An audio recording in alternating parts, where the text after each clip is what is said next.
This was a Merry Christmas from Vladimir Putin. The Russian military says it launched a long-range, nuclear-capable hypersonic missile, which hit its target 4,000 miles away near the border with Kazakhstan.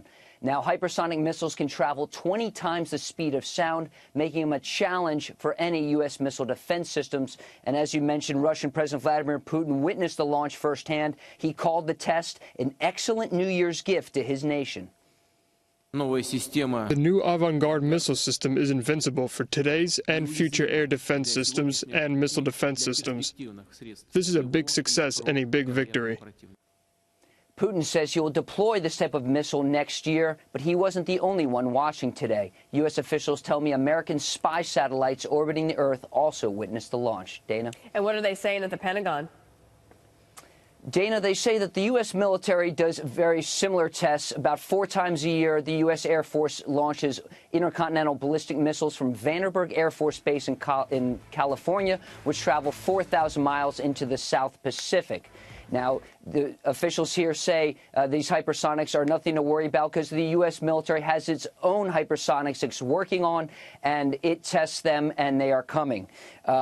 The same officials say, why would the Russians or anybody like the Chinese launch a missile at the United States when the U.S. military has its own nuclear arsenal, like these Ohio-class ballistic missile submarines, which carry 24 Trident D5 ballistic missile. Each of these missiles have multiple independent warheads. A number of these boomers are underwater at all times, capable of launching nuclear missiles at hundreds of cities around the world. The U.S. also has 400 nuclear missiles in the ground in Montana, North Dakota, Wyoming, and nuclear bombers as well. But a recent report by military experts and former senior military officers warned the U.S. is falling behind. Quote, with respect to hypersonics in particular, the United States finds itself trailing China and perhaps Russia as well. All this raises the possibility that America may find itself at a technological disadvantage in future conflicts. And one of those report's authors recently spoke to Fox News.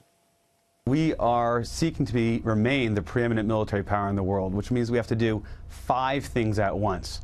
We need to be able to continue the fight against terrorism like ISIS. We have to deter Iran and North Korea. We have to continue to counter Russian aggression. And of course, we have to deal with the pacing threat that we face in a resurgent China.